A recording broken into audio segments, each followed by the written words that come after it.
Mga ka-showbiz, nung linggo pa lang ay may inilabas na ang taga TV5 na ratings nung nakaraang Sabado ng noontime shows.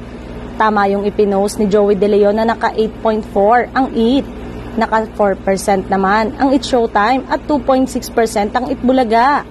Sabi naman ng mga taga-EB, expected na nila ang ganitong ratings. Okay lang daw sa kanila basta porsigido raw sila sa pagpapasaya at pagbibigay ng tulong sa mga tao. Ngunit sa ngayon ay patuloy na bumaba ang ratings ng noontime show na IT ng TV5 sa gitna ng mga reklamo ng televiewers tungkol sa kakulangan ng segment at content ng programa.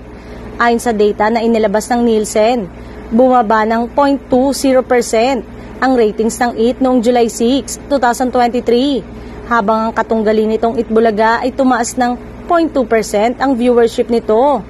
Samantalang, hindi gumalaw ang ratings ng noontime show ng ABS-CBN na Showtime. Ito ay matapos din na idamay ng TVJ ang GMA Network sa alitan ng mga halusos. Iniugnay din ng ilang netizen ang patuloy na pagbaba ng IT sa kakulangan ng segment at content ng palabas. Ayon sa kanila, nakaramdam sila ng kawalan habang nanonood ng 2.5 oras na programa. Komento ng mga netizen, bakit bumaba? Sobrang boring ng dugtungan ng IT TV5. Pinahahaba ang segment para umabot ng 2.5 hours ang show. Kulang sila sa segment games. Akala ko sumama sa kanila yung mga utak ng EB segment sa GMA7. Yung ibang host corny na ng mga hirit. Maraming ganap sa Showtime at sa EB. I love the Barkads, but he's the bar segment pang studio audience lang, not for TV viewers. Kung wala sila Alan, Karen at guest singer, boring siya. Mas maganda kung ilagay na lang siya tuwing Saturday time for family gathering.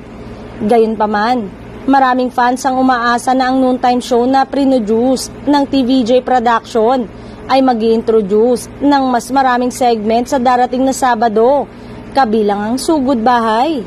Malaking challenge talaga ito sa mga bumubuo ng noontime show dahil hindi ganong kadali ang mag-mount ng isang daily show na tututukan ng buong pamilya.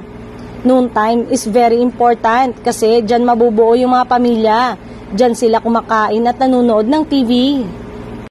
Magbigay lamang po tayo ng komento at opinyon. At kung bago ka lang sa aking channel, ay huwag mong kalimutang mag-like at mag-subscribe. At pindutin mo na rin ang notification bell button para updated kayo sa mga showbiz balita. So that's it mga showbiz. Hanggang sa muli. Thanks for watching.